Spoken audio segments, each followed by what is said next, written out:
My husband, Nick, was married to his first wife, Vanessa, for 5 years, and they had 2 amazing kids, Luke and Lila. Sadly, Vanessa died in an accident 11 years ago when the kids were very young. I started dating Nick 8 years ago, and we started off very slowly for obvious reasons. Nick has always been a little more distant than anyone I'd ever been with. But he and the kids lost Vanessa so young that I understood it. After 3 years of dating, Nick asked me to marry him and I moved in. I've always had a really great relationship with Luke and Lila, and they were happy for me to marry their dad. I had wanted an actual wedding, nothing big. But Nick really didn't want one, so we got married at the courthouse with just Luke and Lila present. We had a really fast engagement, but it worked for all of us. I have loved being Luke and Lila's stepmom and officially adopted them after I found out I was pregnant with our son, Casey. The kids have been so great with Casey and help out so much. Nick was wonderful during the pregnancy and had always been a really loving dad and husband. But Nick has been pulling away a lot the last few months. He's been even more distant than usual and working late nights and going away with friends almost every weekend. I've tried talking to him, but he's been impatient with both me and the kids. I found out I was pregnant in June and am now 21 weeks pregnant with a girl. The kids are excited to have a little sister, but Nick just seems so indifferent to everything and everyone. He's been missing soccer games, Lila's birthday, doctor's appointments, etc. Casey is too young to notice, but Luke and Lila are so hurt by their dad's absence. These kids are so good and they lost their mom so young, and I'm infuriated that Nick is ignoring the kids like this. Last week, I finally sat Nick down and told him that he needs to stop disappearing and be more present in our lives. We're going to have another child soon, and before we know it, Luke and Lila will be grown up and going to college. After an hour of arguing, he screamed at me that he wished Vanessa was still alive and that I had switched places with her and died instead. He also threw in some awful comments that I need to stop pretending I'm Luke and Lila's real mom and that I'm only half the mom Vanessa was. The final straw was him saying that he never even wanted any kids with me, but did it so I'd keep busy and leave him alone. I'm so beyond hurt right now. I know I'm just his second choice. But I've always tried to honor Vanessa and tell Luke and Lila how lucky they were to have her as their mom. I love all of our kids more than anything, and I'm just so heartbroken. Nick barely pays attention to Casey now and doesn't even acknowledge the pregnancy. He somewhat apologized this weekend and took all 3 kids to lunch, but he won't even look me in the eye. He seems like he wants to talk, but he doesn't say anything, and I'm too upset to even be near him. I'm not sure where to go from here. Honestly, I can't even be around Nick right now, and if there weren't any kids involved, I'd leave and never look back. I'm not sure if he's cheating or the thought of a 4th child is stressing him out.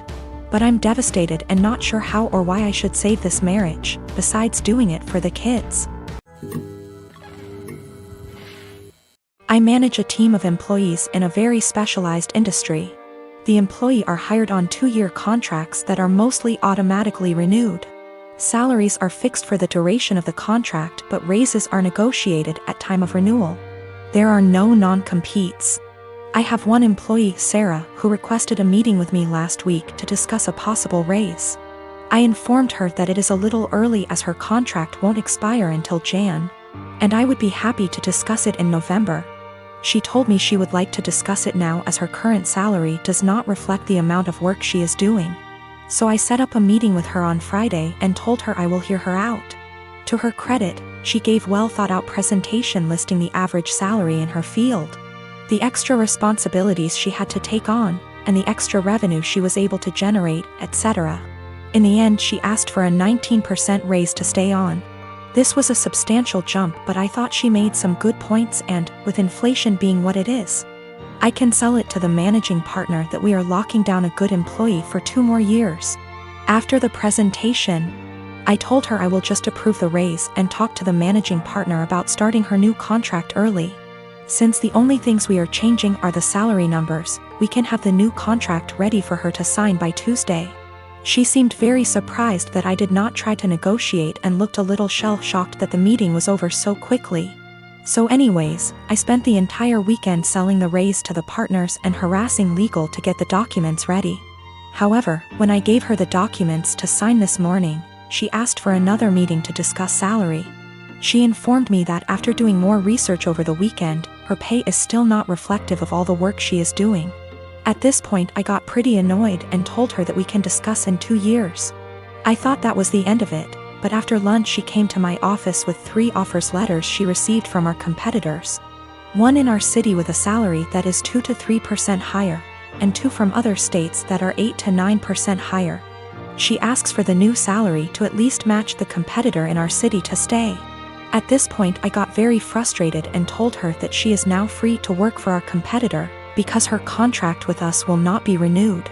She called me in and left crying, immediately telling all her coworkers that I fired her for asking for a raise, which obviously caused quite an uproar.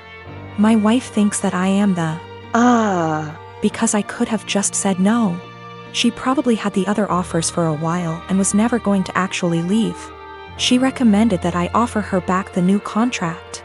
Anyways, I am contemplating going back to the office tomorrow and offering Sarah her new contract again. But I just felt like the relationship between us is ruined after this whole situation. Her currently contract is negotiated 2 years ago, which is why there is a discrepancy in pay with the current offers. There are also a lot of reasons for differences in salary even within the same city. Perhaps less PTO, maybe more responsibilities, maybe they lock them in the contract for 3 years instead of 2. Which is happening more and more now. Maybe they have a non-compete, or maybe they are better. I can't say. Her contract expires Jan, so she has plenty of time left at the company if she wants to finish out. Sarah is WFH today, so I sent her an email apologizing for overreacting yesterday, and informing her that she is an important member of our team and that I worked really hard to get her the raise she initially requested. The new offer still stands provided she return the signed contract to me today before 5 p.m. I would be happy to execute it immediately and get her sorted out before the next payment period. She emailed back also apologizing for her reaction yesterday and said that she enjoyed working here and feels like she really has an opportunity to grow. But she then ended the email asking if I would still be willing to reconsider upping the offer to match her other offer. At this point, I just can't even anymore. I basically ignored her email, and at 5:01 p.m. with no signed contract from her, I sent an email to the managing partner I was talking to all weekend. Hope this email finds you well. I am writing to inform you that Sarah has elected to decline the new contract as it is written. She has informed me that she received an offer from our competitor with a salary of XXX. I have attached a scanned document of the offer letter with this email for your convenience. She has requested that we match that salary to retain her services as our current offer is insufficient. As of right now, her contract expires January 22nd. Please advise on the next steps. My girlfriend and I have been dating the past 5 years, since college. After graduation, we were semi-long distance, living close enough that we alternately visited almost every weekend. In 2018, and got a job in my city, and we found a place and moved in together. Now's a good time to mention the security cameras in our house. Break-ins are unfortunately common where we live. We thus got some motion-activated cameras, one of which has a view of our kitchen, to monitor the back door. The cameras only record when there's motion so they can retain footage for a very long time. And of course knows this. About a year ago, and started complaining I wasn't contributing equally to chores. I've been obsessive about chores my whole life. Growing up, not doing the dishes meant no video games for a week. When I lived with roommates, I was always the chore Nazi, making damn sure we all stuck to our chore wheel. And is just as fastidious about chores, so we just naturally alternated who did what. I'd just been brushing her remarks off, but over the last few months they've become much more aggressive. E.g. I was vacuuming and said, "Look at you finally cleaning up around here." I replied that we alternated vacuuming, to which she retorted, "No, you've vacuumed maybe twice since I moved in." Exchanges like this have been happening so frequently that I began to doubt my own recollection. Am I not as clean as I thought? Finally, she exploded at me last week. She said that having to stay home constantly over the past weeks exposed how little I do around the house, and that she didn't move in just to be my maid.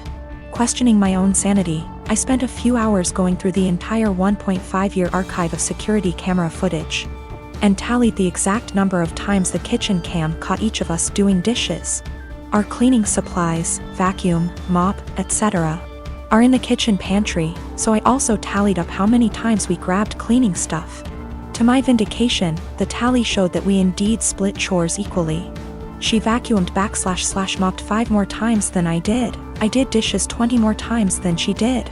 Given that we vacuum / mop at least once a week and do dishes at least every day, these are insignificant differences over the year and a half we've lived together.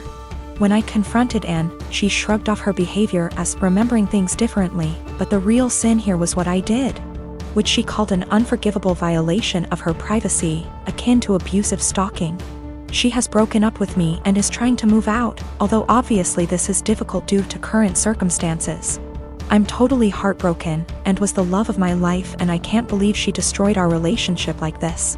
To make matters worse, she told many of our friends, who are mostly siding with her.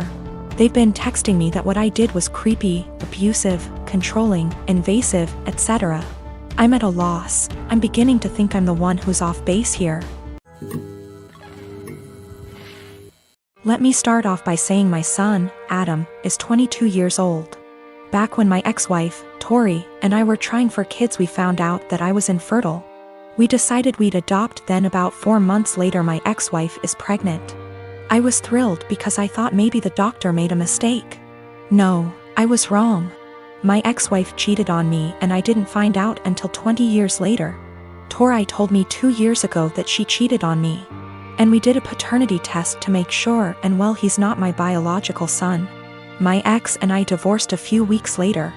Ever since my son found out the truth, he wanted to meet his biological father. He did, and they started to become really close. It hurt me much more than I thought it would. He's an adult, he can make his own decisions, but it hurt really bad. They started to bond really well, and all of a sudden Adam became really distant from me. It's been like this for almost a year and a half. I tried to text him to make plans for dinner and he said he's busy with Chris, biological father. I tried numerous times to connect with him by calling and texting, but he never made plans aside from like a meal every other month. We used to do stuff every other week, but it's been completely different since he found out about Chris. I couldn't stand it. My son, who I raised since he was a baby, treated me like I didn't matter. Anytime we'd actually have plans, he would still be cold and distant. What I mean by that is became much more defensive of his personal life. I'd ask him how classes or friends were and he'd just say they were fine but never go deeper than that. He also changed his major from econ to computer science and didn't even mention it to me until a year later. I told him how much he was hurting me because of how distant he was, and he apologized and said he'd do better. He never did. I told him numerous times and he never changed. He was still distant. What was the final straw for me was the phone conversation I had with him last week. He said he was going to change his last name to Chris because he liked it so much and because they were close.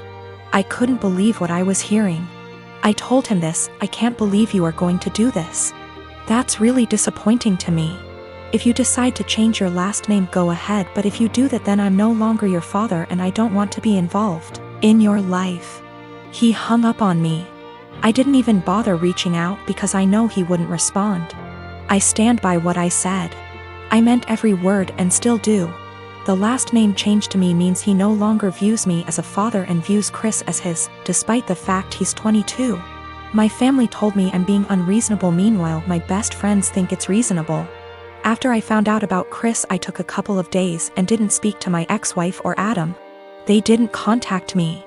I didn't contact them. I needed a break. A lot of you are asking for a deeper meaning behind this, and I think I finally figured out why he's been so cold. A few months before my wife told us the truth, we were in a very long argument. His grandma, my mother, left a big inheritance for him that I am fully in charge of. Enough to pay for college and have enough wiggle room to not stress all the time about it. After a semester of university, he started dating this girl.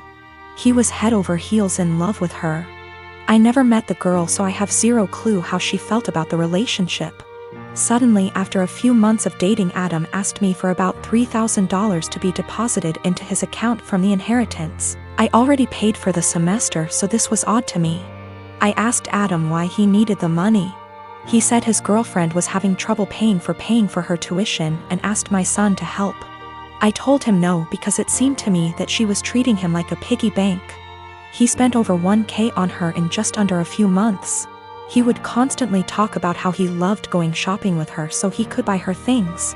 To me, she was just after my son's inheritance, and I was right.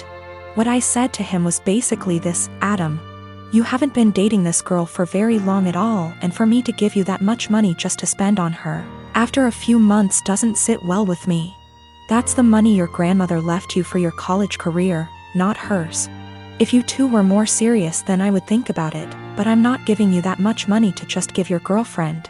Turns out my guess was right, and she was after his money. They broke up shortly after and have had an on-again, off-again relationship ever since. He was upset with me, but he eventually got over it after a few months. Then we found out about my ex's affair. I don't know if that's the real reason he's so cold. That was a huge argument that went on for weeks until she left him.